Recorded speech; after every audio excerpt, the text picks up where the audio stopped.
Hello guys, welcome back to my channel. ನೌಕರಿ ಗೆಳೆಯಲ್ಲ ನನ್ನ ಸ್ನೇಹಿತರಿಗೆ ಹಾಗೂ ಸಹೋದರಿಗೆ ನಮಸ್ಕಾರ. ಗೆಳೆಯರೆ, ಇವತ್ತು ನಾನು ನಿಮಗೆ ಒಂದು ಇಂಪಾರ್ಟೆಂಟ್ ನೋಟಿಫಿಕೇಷನ್ ಬಗ್ಗೆ ಹೇಳಬೇಕಂತ ಹೇಳ್ಬಿಟ್ಟು ಈ ವಿಡಿಯೋನ ಮಾಡ್ತಾ ಇದ್ದೀನಿ. ಯಾರೆಲ್ಲ ನನ್ನ ಚಾನಲ್ನ ಮೊದಲದಾಗಿ ವೀಕ್ಷಿಸ್ತಾ ಇದ್ದೀರಾ, ದಯಮಾಡಿ ಸಬ್ಸ್ಕ್ರೈಬ್ ಮಾಡ್ಕೊಳ್ಳಿ. ಯಾಕಂದರೆ ಇದೇ ಥರ ಮಾಹಿತಿಯನ್ನು ಇನ್ನೂ ಹಲವಾರು ಮಾಹಿತಿಗಳನ್ನು ನಾನು ಅಪ್ಡೇಟ್ ಮಾಡ್ತೀನಿ ಗೆಳೆಯರೆ. ಲೈಕ್ ಜಾಬ್ ನೋಟಿಫಿಕೇಷನ್ಸ್ ಇರ್ಬೋದು, related to the course content ಇರ್ಬೋದು, how to crack the exam ಇರ್ಬೋದು, ಅದಕ್ಕೆ ಬೇಕಾಗಿರೋಂಥ ವೀಡಿಯೋಸ್ ಅದೆಲ್ಲ ಮಾಡಿ ಹಾಕ್ತಾ ಇರ್ತೀನಿ. So coming towards the notification ಏನಿದು ಅಂತಂದರೆ, ನೋಟಿಫಿಕೇಷನ್ ಬಂದು ಭಾರತ್ ಹೆವಿ ಎಲೆಕ್ಟ್ರಿಕಲ್ಸ್ ಲಿಮಿಟೆಡ್ ಅಂತ ಹೇಳ್ಬಿಟ್ಟು ಒಂದು ಕಂಪನಿ, BHEL ಅಂತ ಕರಿತೀವಿ. ಇದು ನಮ್ಮ ಬೆಂಗಳೂರಲ್ಲಿ ಹೆಡ್ ಕ್ವಾರ್ಟರ್ಸ್ ಆಗಿದೆ. ಇಲ್ಲೇ ಮ್ಯಾನುಫ್ಯಾಕ್ಚರಿಂಗ್ ಫೆಸಿಲಿಟೀಸ್ ಸಹ ಇದೆ. ಸೊ ಈ ಕಂಪ್ನಿನಲ್ಲಿ ಹಲವಾರು ವೇಕೆನ್ಸೀಸ್ ಬಿಟ್ಟಿದ್ದಾರೆ ಬೇಸ್ಡ್ ಆನ್ ಇಂಜಿನಿಯರಿಂಗ್ ಹಾಗೂ ಡಿಪ್ಲೊಮಾ ಮೇಲೆ. ಇಂಜಿನಿಯರಿಂಗ್ ಮೇಲೆ ವೇಕೆನ್ಸೀಸ್ನ ನಾವು ಇಂಜಿನಿಯರ್ ಟ್ರೈನಿ ಅಂತ ಕರಿತೀವಿ. ಇಲ್ಲಿ ನೋಡ್ತಾ ಇದ್ದೀರಲ್ಲ, recruitment of 150 engineer trainees as per breakup below ಅಂತ. ಮೆಕ್ಯಾನಿಕಲ್ ನೋಡಿ 70 ಪೋಸ್ಟ್ ಇದೆ, electrical 25, civil 25, electronics 20, chemical 5, metallurgy 5. ಇದರಲ್ಲಿ ಎಲೆಕ್ಟ್ರಿಕಲ್ ಆ್ಯಂಡ್ ಎಲೆಕ್ಟ್ರಾನಿಕ್ಸ್ಗೆ ನಾವು ಕೋರ್ಸ್ ಮಾಡ್ತೀವಿ. ಯಾರೆಲ್ಲ ಸ್ಟೂಡೆಂಟ್ಸ್ ಇಂಟ್ರೆಸ್ಟೆಡ್ ಇದ್ದೀರಾ, ಸರ್ ನನಗೆ ಕೋರ್ಸ್ ಬೇಕಿದೆ for electrical and electronics for cracking this BHEL examination ಅನ್ನೋರು ಈ ಒಂದು ನಂಬರ್ನ ನಾನು ಲಾಸ್ಟಲ್ಲಿ ಡಿಸ್ಕ್ರಿಪ್ಷನ್ ಬಾಕ್ಸಲ್ಲಿ ಹಾಕಿರ್ತೀನಿ. ಆ ನಂಬರ್ಗೆ ನೀವು ಕರೆ ಮಾಡ್ಬೋದು ಗೆಳೆಯರೆ.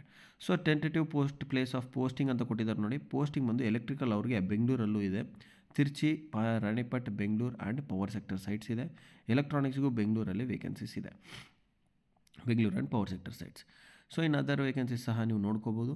ಆ್ಯಂಡ್ ಸಿಮಿಲರ್ ಆಗಿ ಡಿಪ್ಲೊಮಾಗೂ ಸಹ ಹ್ಯೂಜ್ ವೇಕೆನ್ಸೀಸ್ ಇದಾವೆ ಗೈಸ್. ನೋಡಿ, ಸೂಪರ್ವೈಸರ್ ಬಂದ್ಬಿಟ್ಟು 250 ಸೂಪರ್ವೈಸರ್ ಪೋಸ್ಟ್ ಕೇಳಿದ್ದಾರೆ. ಮೆಕ್ಯಾನಿಕಲ್ 140 ವೇಕೆನ್ಸೀಸ್ ಇದ್ದಾವೆ. ಆ್ಯಂಡ್ ಎಲೆಕ್ಟ್ರಿಕಲ್ ನೋಡಿ 55 ವೇಕೆನ್ಸೀಸ್, ಎಲೆಕ್ಟ್ರಾನಿಕ್ಸು 20 ವೇಕೆನ್ಸೀಸ್ ಇದ್ದಾವೆ. Okay, 55 + 20. So diploma electronical and ಎಲೆಕ್ಟ್ರಾನಿಕ್ಸ್ಗೂ ಸಹ ನಮ್ಮಲ್ಲಿ ಕೋರ್ಸ್ ಇರುತ್ತೆ. ಸೊ ಯಾರೆಲ್ಲ ಇಂಟ್ರೆಸ್ಟೆಡ್ ಇದ್ದೀರಾ, ದಯಮಾಡಿ ಇಮ್ಮಿಡಿಯೇಟಾಗಿ ಪಿಂಗ್ ಮಾಡಿ ಕೋರ್ಸ್ನ ಪರ್ಚೇಸ್ ಮಾಡೋದು ಸ್ಟಾರ್ಟ್ ಮಾಡ್ಕೊಳ್ಳಿ. ಆ್ಯಂಡ್ ಯಾರೆಲ್ಲ ಇಂಟ್ರೆಸ್ಟೆಡ್ ಇದ್ದೀರಾ ನಂಬರ್ಗೆ ಕರೆನೂ ಮಾಡ್ಬೋದು. ಆ ನಂಬರ್ನ ನಾನು ಡಿಸ್ಕ್ರಿಪ್ಷನ್ ಬಾಕ್ಸಲ್ಲಿ ಹಾಕಿರ್ತೀನಿ. And I wish you all the best. So ಇದರ ಪ್ರಾಸೆಸ್ ಏನಂತಂದರೆ ನೋಡಿ, ಪ್ರೊಸೀಜರ್ ಪ್ರಕಾರ ಬರೋದಾದರೆ ಇಂಜಿನಿಯರಿಗೆ ಕ್ವಾಲಿಫಿಕೇಷನ್ ಏನು, ಬ್ಯಾಚುಲರ್ ಆಫ್ ಡಿಗ್ರಿ ಇರಬೇಕು, ಡಿಗ್ರಿ ಇನ್ ಇಂಜಿನಿಯರಿಂಗ್ ಇರಬೇಕು, ಅಥವಾ 5 ಇಯರ್ಸ್ ಇಂಟಿಗ್ರೇಟೆಡ್ ಕೋರ್ಸ್ ಮಾಡಿದರೂ ಸಹ ನಡೆಯುತ್ತೆ. ಅವರು ಸಹ ಎಲಿಜಿಬಲ್ ಇದ್ದಾರೆ. ಬ್ರಾಂಚಸ್ ಮಾತ್ರ ಅವ್ರು ಕೊಟ್ಟಿರೋ ಥರ mechanical, electrical, civil, electronics, chemical ಇವರು ಮಾತ್ರ ಇದಕ್ಕೆ ಅಪ್ಲಿಕೇಬಲ್ ಇರ್ತಾರೆ. ನೋಡಿ, ಮ್ಯಾಕ್ಸಿಮಮ್ ಏಜ್ ಏನಂತ ಕೊಟ್ಟಿದ್ದಾರೆ, 27 years candidate born before 1998 are not eligible to apply ಅಂತಿದ್ದಾರೆ. ಅಂದರೆ ಆಫ್ಟರ್ 1998 ಫೆಬ್ರವರಿ 1ನೇ ತಾರೀಕಿಂದ ಯಾರೆಲ್ಲ ಬಾರ್ನ್ ಆಗಿದ್ದಾರೆ ನೀವೆಲ್ಲ ಎಲಿಜಿಬಲ್ ಇರ್ತೀರ. ಅವರು ಬಿಫೋರ್ ಇರೋರು ಯಾರು ಎಲಿಜಿಬಲ್ ಇರಲ್ಲ. 29 years for candidates having 2 years full time post graduation. Post graduation ಮಾಡಿರೋರಿಗೆ 29 ವರ್ಷ ತನಕ ಕೊಟ್ಟಿದ್ದಾರೆ ಏಜ್ ಲಿಮಿಟ್. ಅದೇ ಥರ ಡಿಪ್ಲೊಮಾಗೆ ನೋಡಿ, full time regular diploma in engineering supervisor ಟ್ರೈನಿಗೆ in the disciplines of mechanical, electrical or civil or electronics. So ಇಲ್ಲಿ ನಿಮ್ಗೊಂದು ಡೌಟ್ ಬರ್ಬೋದು, ಸರ್ ನಾನು ಬರೀ ಎಲೆಕ್ಟ್ರಿಕಲ್ ಇಂಜಿನಿಯರಿಂಗ್ ಮಾಡಿಲ್ಲ, ಎಲೆಕ್ಟ್ರಿಕಲ್ ಡಿಪ್ಲೊಮಾ ಮಾಡಿಲ್ಲ, ಎಲೆಕ್ಟ್ರಿಕಲ್ ಆ್ಯಂಡ್ ಎಲೆಕ್ಟ್ರಾನಿಕ್ಸ್ ಮಾಡಿದ್ದೀನಿ, ನಾನು ಎಲಿಜಿಬಲ್ ಇದ್ದೀರಾ? ಓಕೆ. ಆ್ಯಂಡ್ ಅದಾದ ನಂತರ ನಿಮ್ಮ ಏಜ್ ಬಂದ್ಬಿಟ್ಟು ನೋಡಿ 27 ವರ್ಷ ಅಷ್ಟೇ ಇರಬೇಕು. ಅಂದರೆ 27 ವರ್ಷ ಒಳಗಡೆ ಇರೋರು ಎಲ್ಲರೂ ಎಲಿಜಿಬಲ್ ಇರ್ತೀರ, ನೀವೆಲ್ಲರೂ ಅಪ್ಲೈ ಮಾಡ್ಕೋಬೋದು ಗೆಳೆಯರೆ. Okay. And next coming towards important related to the CGPA point ಕೊಟ್ಟಿದ್ದಾರೆ ನೋಡಿ. For the purpose of calculating the CGPA aggregate marks ನೀವೇನು ಮಾಡಬೇಕು, 10 ಪಾಯಿಂಟ್ ಸ್ಕೇಲಲ್ಲಿ ಇರೋದಾದರೆ ನಿಮ್ದು ಅದು ಕನ್ವರ್ಷನ್ ಏನಿರುತ್ತೆ ಆ ಕನ್ವರ್ಷನ್ ಬಂದು ಮಾಡಿ. ಓಕೆ, ಅದಕ್ಕೆ ಸರ್ಟಿಫಿಕೇಟ್ ಸಹ ನೀವು ಪ್ರೊಡ್ಯೂಸ್ ಮಾಡಬೇಕಾಗುತ್ತೆ, ಅದು ಇಂಪಾರ್ಟೆಂಟ್. ಸೊ ನಿಮ್ಮಲ್ಲಿ ಸರ್ಟಿಫಿಕೇಟ್ ಇರುತ್ತೆ, ಅದನ್ನು ರೆಡಿ ಮಾಡಿ ಇಟ್ಕೊಂಡಿರಿ. ಆ್ಯಂಡ್ ಪಾಸಿಂಗ್ ಪರ್ಸೆಂಟೇಜ್ ಕೊಟ್ಟಿದ್ದಾರೆ, ವೆರಿ ವೆರಿ ಇಂಪಾರ್ಟೆಂಟ್. ಎಷ್ಟು, minimum of 65% or equivalent to CGPA ಅಷ್ಟು ಇರಬೇಕು ಪರ್ಸೆಂಟೇಜ್. ಓಕೆ, ಯಾರಿಗೆ, ಸೂಪರ್ವೈಸರ್ ಟ್ರೈನಿ ಅವ್ರಿಗೆ. ಇಂಜಿನಿಯರಿಂಗ್ ಅವ್ರಿಗೆ ಅಂತೂ ಏನು ಮೆನ್ಷನ್ ಮಾಡಿಲ್ಲ, ಬಟ್ ಸೂಪರ್ವೈಸರ್ ಟ್ರೈನಿಗೆ 65% ಮಿನಿಮಮ್ ಇರಬೇಕಂತ ಕೊಟ್ಟಿದ್ದಾರೆ. So let us take consideration engineering ಹಾಗೂ ಸೂಪರ್ವೈಸರ್ ಇಬ್ಬರಿಗೂ 65% ಇದೆ ಅಂತ ಇಟ್ಕೊಳ್ಳಿ. 65% ಇರೋರು ಎಲ್ಲರೂ ಅಪ್ಲೈ ಮಾಡಿರಿ. ನೋಡಿ, ಇಲ್ಲಿ ಬ್ರಾಂಚಸ್ ಇನ್ನೂ ಲೀಡ್ ಬ್ರಾಂಚಸ್ ಯಾರೆಲ್ಲ ಎಲಿಜಿಬಲ್ ಇದ್ದಾರೆ ನೋಡಿ, ಇಲ್ಲಿ ಕೊಟ್ಟಿದ್ದಾರೆ. ಎಲೆಕ್ಟ್ರಿಕಲ್ ಅಂದರೆ ಯಾರೆಲ್ಲ ಎಲಿಜಿಬಲ್ ಬರ್ತಾರೆ, ಅಂದರೆ ಇನ್ನು ಬೇರೆ ಬ್ರಾಂಚಸ್ ಇರೋರು ಸಹ ಅಪ್ಲೈ ಮಾಡ್ಬೋದು. ಯಾರೆಲ್ಲ ಬರ್ತಾರೆ ನೋಡಿ, electrical and power engineering, electrical instrumentation ಇರೋರು, high voltage, power system and high voltage. Okay. And then electrical machine, power plant, energy efficiency and electrical and others. Mechanical ಸಹ ನೋಡಿ, industrial and production engineering, industrial engineering, mechatronics ಇರ್ಬೋದು, manufacturing ಇರ್ಬೋದು. So ಇದರ ಹಲವಾರು branches ಎಲ್ಲ ಕೊಟ್ಟಿದ್ದಾರೆ. So ಸಿಮಿಲರಾಗಿ electronics ಕೊಟ್ಟಿದ್ದಾರೆ ನೋಡಿ. ಎಲೆಕ್ಟ್ರಾನಿಕ್ಸಲ್ಲಿ ಎಲೆಕ್ಟ್ರಿಕಲ್ ಆ್ಯಂಡ್ ಎಲೆಕ್ಟ್ರಾನಿಕ್ಸ್ ಅವರು ಎಲಿಜಿಬಲ್ ಅಂತ ಕೊಟ್ಟಿದ್ದಾರೆ. ಎಲೆಕ್ಟ್ರಾನಿಕ್ಸ್ ಕೊಟ್ಟಿಲ್ಲ, ಎಲೆಕ್ಟ್ರಾನಿಕ್ಸಲ್ಲಿ ಎಲೆಕ್ಟ್ರಿಕಲ್ ಆ್ಯಂಡ್ ಎಲೆಕ್ಟ್ರಾನಿಕ್ಸ್ ಬ್ರಾಂಚ್ನ ಆ್ಯಡ್ ಮಾಡಿದ್ದಾರೆ. ಸೊ ನೀವು ಎಲೆಕ್ಟ್ರಾನಿಕ್ಸ್ ಬ್ರಾಂಚ್ಗೆ ಅಪ್ಲೈ ಮಾಡಬೇಕಾಗುತ್ತೆ. Okay, and civil, chemical, metallurgy. So ಇದಾದ ನಂತರ ರಿಸರ್ವೇಷನ್ ನೋಡಿ, ರಿಸರ್ವೇಷನ್ ನಾರ್ಮಲಾಗಿ ಕೊಟ್ಟಿದ್ದಾರೆ. Engineering trainee and supervisor trainee ಅಂತಿರುತ್ತೆ. ಇದೆಲ್ಲ ಓಕೆ ಫೈನ್. ನೀವು ಆನ್ಲೈನಲ್ಲಿ ಅಪ್ಲಿಕೇಶನ್ ಸಬ್ಮಿಟ್ ಮಾಡಬೇಕಾಗುತ್ತೆ ಗೈಸ್. ಸೊ OBC ಇದ್ದರೆ OBC ಸರ್ಟಿಫಿಕೇಟ್ ಇರಬೇಕು ನಿಮ್ಮ ಹತ್ರ. ಓಕೆ, ಆ್ಯಂಡ್ EWS ಇದೆ, EWS ಸರ್ಟಿಫಿಕೇಟ್, ವ್ಯಾಲಿಡ್ ಸರ್ಟಿಫಿಕೇಟ್ ಇರಬೇಕು, ಅವಾಗೇ ನೀವು ಅಪ್ಲೈ ಮಾಡೋಕ್ಕಾಗುತ್ತೆ. BHL selection process for engineer trainee ನೋಡಿ, ಕಂಪ್ಯೂಟರ್ ಬೇಸ್ಡ್ ಎಕ್ಸಾಮಿನೇಷನ್ ಇರುತ್ತೆ. ಅದು ಯಾವ ಪ್ಯಾಟ್ರನಲ್ಲಿರುತ್ತೆ, ಏನಿರುತ್ತೆ ಅನ್ನೋದು ನೋಡೋಣ. ಇವಾಗ ನೋಡಿ, ರಿಟರ್ನ್ ಟೆಸ್ಟ್ ಇರುತ್ತೆ. ರಿಟರ್ನ್ ಟೆಸ್ಟ್ ಆದಮೇಲೆ ನಿಮಗೆ ನೆಕ್ಸ್ಟ್ ಒಂದು ರಿಸರ್ವೇಷನ್ ಲಿಸ್ಟ್ ಅಂತ ಮಾಡ್ತಾರೆ. ಅಂದರೆ 1:5 ಕ್ಯಾಟಗರಿ ವೈಸ್ ಕಾಲ್ ಮಾಡ್ತಾರೆ. ಇಂಟರ್ವ್ಯೂಗೆ ಇರುತ್ತೆ. ಇಂಟರ್ವ್ಯೂನ ಕ್ರ್ಯಾಕ್ ಮಾಡಿದ ಮೇಲೆ ನಿಮಗೆ ನೆಕ್ಸ್ಟ್ ಫರ್ದರ್ ಸ್ಟೇಜಸ್ನ ನೀವು ಪಾರ್ ಮಾಡಬೇಕಾಗುತ್ತೆ. ಓಕೆ, ಆ್ಯಂಡ್ ಈಗ ಬರೋದಾದರೆ ಕಂಪ್ಯೂಟರ್ ಬೇಸ್ಡ್ ಟೆಸ್ಟು ನೋಡಿ. ಒಂದು ಇಂಜಿನಿಯರ್ ಟ್ರೈನಿಗೆ ಸೆಲೆಕ್ಷನ್ ಪ್ರಾಸೆಸ್ ಏನಿರುತ್ತೆ, ಎಕ್ಸಾಮ್ ಬರೀತಾರೆ. ಎಕ್ಸಾಮ್ ಬರೆದಿದೆ, ಸ್ಕೋರ್ ಮಾಡಿದವ್ರನ್ನ 1:5 ರೇಷಿಯೋನಲ್ಲಿ ಮಾಡ್ತಾರೆ. ಮಿನಿಮಮ್ ಪಾಸಿಂಗ್ ಬಂದ್ಬಿಟ್ಟು ನೀವು 40% ಅಂತ ಇಟ್ಕೊಳ್ಳಿ. ಓಕೆ, ನೀವು ಈಗ ಏನು ಮಾಡಬೇಕಂದ್ರೆ, ಪಾಸ್ ಆಗಿರೋರೆಲ್ಲ, ಇಂಜಿನಿಯರ್ ಟ್ರೈನಿ ಅವರು ಪಾಸ್ ಆಗಿರೋರೆಲ್ಲರೂ 1:5 ರೇಷಿಯೋನಲ್ಲಿ ಕರೀತಾರೆ ಡೈರೆಕ್ಟಾಗಿ ಇಂಟರ್ವ್ಯೂಗೆ. ಅದಾದ ನಂತರ ನಿಮ್ಮದು ಮೆಡಿಕಲ್ ಟೆಸ್ಟ್ ಇರುತ್ತೆ. Next will be appointed. ಈಗ ಕಂಪ್ಯೂಟರ್ ಬೇಸ್ಡ್ ಟೆಸ್ಟಲ್ಲಿ 75% ಕನ್ಸಿಡರ್ ಮಾಡ್ತಾರೆ. ಇಂಟರ್ವ್ಯೂನಲ್ಲಿ 25% ಸ್ಕೋರ್ ಇರುತ್ತೆ, ನೆನ್ಪಿಟ್ಕೊಳ್ಳಿ, ವೆರಿ ಇಂಪಾರ್ಟೆಂಟ್. ಅದೇ ಥರ ಸಿಮಿಲರ್ ಆಗಿ supervisor training for diploma students ಏನಿರುತ್ತೆ, 2 ಸ್ಟೇಜಲ್ಲಿ ನಡೆಯುತ್ತೆ ಗೈಸ್ ನಿಮಗೆ. 2 ಸ್ಟೇಜ್ ಅಂದೇನು, ಒಂದು ಕಂಪ್ಯೂಟರ್ ಬೇಸ್ಡ್ ಟೆಸ್ಟ್, ಅದರಲ್ಲಿ ಸ್ಕೋರ್ ಮಾಡಬೇಕು. ಅದರಲ್ಲಿ 1:3 ರೇಷಿಯೋನ ತಗೊತಾರೆ.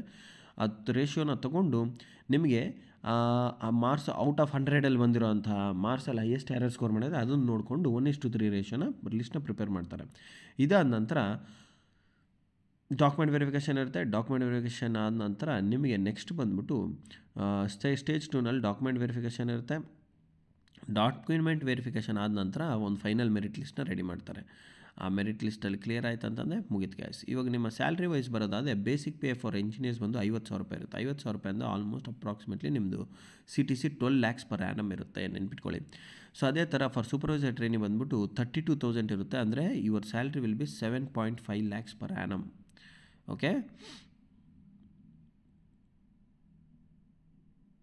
Approximate CTC will be supervisor ಟ್ರೈನಿಂಗ್ಗೆ 7.5 ಲಕ್ಷ ರೂಪಾಯಿ ಇರುತ್ತೆ ವರ್ಷಕ್ಕೆ. ಅದಲ್ಲದೆ ನಿಮ್ಗೆ ಇನ್ನೂ ಬೆನಿಫಿಟ್ಸ್ ಎಲ್ಲ ಜಾಸ್ತಿ ಬರ್ತವೆ. ಸರ್ವಿಸ್ ಬಾಂಡ್ ಅಗ್ರಿಮೆಂಟ್ ಅಂತ 3 years ಮಾಡ್ಕೊತಾರೆ. ನಿಮ್ಮ ಹತ್ರ 5 ಲಕ್ಷ ರೂಪಾಯಿ ಇಸ್ಕೋತಾರೆ ಲಿಕ್ವಿಡೇಟೆಡ್ ಅಮೌಂಟ್. ಬಾಂಡ್ನ ಸೈನ್ ಮಾಡಬೇಕಾಗುತ್ತೆ ನೀವು. ಅದು ಎಲ್ಲಿಗೆ ಹೋಗಲ್ಲ, ಅಮೌಂಟ್ ನಿಮ್ಮ ಹತ್ರನೇ ಇರುತ್ತೆ. ಬಟ್ ಆಗ ನಿಮಗೆ ಕೊಡ್ತಾರೆ. ಅದೇ ಥರ ಟ್ರೈನೀಸ್ಗೂ 3 ಲಕ್ಷ ರೂಪಾಯಿ ಬಾಂಡ್ನ ತೊಗೋತಾ ಇದ್ದಾರೆ. ಯಾಕಂದರೆ ತುಂಬ ಜನ ಬಿಟ್ಟು ಹೋಗ್ತಾ ಇದ್ದಾರೆ BHELನ. I mean for various other reasons, ಬೇರೆ ಬೇರೆ ಅಪಾರ್ಚುನಿಟಿ ಬರ್ತಾ ಇದೆ ಅಂತ ಜೈನಿಂದ ಏಗೆ ಆ ಥರ ಎಲ್ಲ ಮೂವ್ ಆಗ್ತಾ ಇದ್ದಾರೆ. ಸೊ ಹಂಗಾಗಿ ಈ ಥರ ಒಂದು ಫಿಟ್ಟಿಂಗ್ ಇಟ್ಟಿದ್ದಾರೆ. ಆ್ಯಂಡ್ ಮೆಡಿಕಲ್ ಸ್ಟ್ಯಾಂಡರ್ಡ್ಸ್ ಇರುತ್ತೆ. ಮೆಡಿಕಲ್ ಸ್ಟ್ಯಾಂಡರ್ಡ್ಸ್ನ ಪಾಸ್ ಮಾಡಬೇಕು. ಅದಾದ ನಂತರನೇ you will be appointed. And fees ಕಡೆ ಬರೋದಾದರೆ for both supervisor trainee and engineer ಟ್ರೈನಿಗೆ examination fee for EWS unreserved and general ಇರ್ಬೋದು, OBC ಇರ್ಬೋದು, ನೀವೆಲ್ಲ 600 ರೂಪಾಯಿ ಪ್ಲಸ್ 400 ಪ್ರೊಸೆಸಿಂಗ್ ಫೀಸ್. 400 ರೂಪಾಯಿ ಪ್ರೊಸೆಸಿಂಗ್ ಫೀಸ್ ಪ್ಲಸ್ GST ಅಂತಂದರೆ ಟೋಟಲ್ ಆಗಿ 1,022 ರೂಪಾಯಿ ನಿಮ್ಮ ಫೀಸ್ ಇರುತ್ತೆ. ಅದಾದಮೇಲೆ SC ST and PWD and ex service man ಅಂತಂದರೆ 472 ರೂಪಾಯಿ ಇರುತ್ತೆ ಗೈಸ್. ಓಕೆ, ಇದು ನೋಡಿ ವೆರಿ ವೆರಿ ಇಂಪಾರ್ಟೆಂಟ್. ನೀವು ಟೆಸ್ಟ್ ಸೆಂಟರ್ಸ್ನ 5 ಚಾಯ್ಸಸ್ ಮಾಡ್ಕೋಬೋದು. ಇಂಟರ್ವ್ಯೂ ಸಹ 3 ಚಾಯ್ಸ್ಗೆ ಎಂಟ್ರಿ ಕೊಡ್ತಾರೆ. ಆ್ಯಂಡ್ ಇಂಪಾರ್ಟೆಂಟ್ ಡೇಟ್ಸ್ ಬರೋದಾದರೆ ಆನ್ಲೈನ್ ಅಪ್ಲಿಕೇಶನ್ ಸಬ್ಮಿಷನ್ ಬಂದು 1st of February ಸ್ಟಾರ್ಟ್ ಆಗುತ್ತೆ. ಇನ್ನೂ ಸ್ಟಾರ್ಟ್ ಆಗಿಲ್ಲ, ಬಟ್ ನಾನು ಇದನ್ನು ಮುಂಚೆನೇ ಹ್ಯಾಕ್ ಮಾಡ್ತಾ ಇದ್ದೀನಿ ಅಂತಂದರೆ ಕೋರ್ಸಸ್ನ ಇಮಿಡಿಯೇಟಾಗಿ ಸ್ಟಾರ್ಟ್ ಮಾಡ್ತಾಯಿದ್ದೀವಿ. ಸೊ ದಟ್ ಇಂಟ್ರೆಸ್ಟೆಡ್ ಸ್ಟೂಡೆಂಟ್ಸ್ ಇಮಿಡಿಯೇಟಾಗಿ ಸ್ಟಾರ್ಟ್ ಮಾಡ್ಕೊಳ್ಳಿ ನಿಮ್ಮ ಪ್ರಿಪ್ರೇಷನ್ನ. ಎಕ್ಸಾಕ್ಟಾಗಿ ಬರೋವಂತಹ ಕ್ವಶನ್ಸ್ನ ನಾವು ಫ್ರೇಮ್ ಮಾಡಿರ್ತೀವಿ. ಆ್ಯಂಡ್ ಟಾಪಿಕ್ ವೈಸ್ ಡೀಟೇಲಾಗಿ ನಿಮಗೆ ಎಕ್ಸ್ಪ್ಲನೇಷನ್ ಇರುತ್ತೆ. So I wish you all the best guys. And ಹೆಚ್ಚಿನ ಮಾಹಿತಿಗಾಗಿ ಡಿಸ್ಕ್ರಿಪ್ಷನ್ ಬಾಕ್ಸಲ್ಲಿ ಹಾಕಿರೋ ಅಂತಹ ಫೋನ್ ನಂಬರ್ಗೆ ಫೋನ್ ಮಾಡೋದು ಮಾತ್ರ ಮರಿಬೇಡಿ, ಅಥವಾ ಮೆಸೇಜ್ ಮಾಡಿ. ಫೋನ್ಗೆ ರಿಪ್ಲೈ ಕೊಟ್ಟಿಲ್ಲ ಅಂತಂದಾಗ ಮೆಸೇಜ್ ಮಾಡಿ. Okay, and thank you guys. And online ಅಪ್ಲಿಕೇಶನಲ್ಲಿ ನೋಡಿ ಸಬ್ಮಿಷನ್ ಫಾರ್ ಕ್ಲೋಸಿಂಗ್ ಡೇಟ್ ಬಂದುಬಿಟ್ಟು 28th of February ಅಂತ ಕರೆಕ್ಟಾಗಿ 1 month ಕೊಟ್ಟಿದ್ದಾರೆ. ಫೆಬ್ರವರಿ ತಿಂಗಳೆಲ್ಲ ಇದೆ. ಡೇಟ್ ಆಫ್ ಎಕ್ಸಾಮಿನೇಷನ್ ಸಹ ಟೆಂಟೇಟಿವ್ ಡೇಟ್ಸ್ ಬಿಟ್ಟಿದ್ದಾರೆ ನೋಡಿ. ಟೆಂಟೇಟಿವ್ ಏನಿಲ್ಲ, ಪಕ್ಕಾ ಡೇಟ್ಸೇ ಕೊಟ್ಟಿದ್ದಾರೆ. 11, 12 ಆ್ಯಂಡ್ 13th April 2025 ಕೊಟ್ಟುಬಿಟ್ಟಿದ್ದಾರೆ. ಫಸ್ಟ್ ವೀಕ್ ಆಫ್ ಏಪ್ರಿಲ್ ಅಂತ ಡಿಸೈಡ್ ಮಾಡಿದ್ದಾರೆ. ಓಕೆ, ಏನು ಇಶ್ಯೂದ ಅಡ್ಮಿಟ್ ಕಾರ್ಡ್ಸ್ ಬಂದ್ಬಿಟ್ಟು first week of April. So ಎಕ್ಸಾಕ್ಟಾಗಿ 3 months ಟೈಮ್ ಲೈನ್ ಇದೆ. ಸೊ ಇಮಿಡಿಯೇಟಾಗಿ ಪ್ರಿಪೇರ್ ಮಾಡ್ಕೊಳ್ಳಿ. ಕೋರ್ಸ್ ಬೇಕಿದ್ದರೆ ಕೋರ್ಸ್ಗೆ ಕಾಂಟ್ಯಾಕ್ಟ್ ಮಾಡಿ. And I wish you all the best. See you the next session guys. Good day. And live ವಿಡಿಯೋನ ಕೊನೆ ತನಕ ವಾಚ್ ಮಾಡಿದ್ದಕ್ಕೆ thank you so much. And thanks for liking this video. ಈ ವಿಡಿಯೋನ ದಯಮಾಡಿ ಲೈಕ್ ಮಾಡಿ ಹಾಗೂ ಸಬ್ಸ್ಕ್ರೈಬ್ ಮಾಡಿ ನಮ್ಮ ಚಾನಲ್ನ. ಇನ್ನೂ ಹೆಚ್ಚಿನ ಮಾಹಿತಿಗಾಗಿ. ಆ್ಯಂಡ್ ಕಮೆಂಟ್ ಮಾಡಿ ಇನ್ನೂ ಏನಾದರೂ ಹೆಚ್ಚಿನ ಮಾಹಿತಿ ಬೇಕಿದ್ದರೆ. And thank you guys. Any doubts ಏನೇ ಇದ್ದರೂ ಸಹ ಇಮಿಡಿಯೇಟಾಗಿ ಕಮೆಂಟ್ ಮಾಡಿ. We will try to answer your question in very short span of time.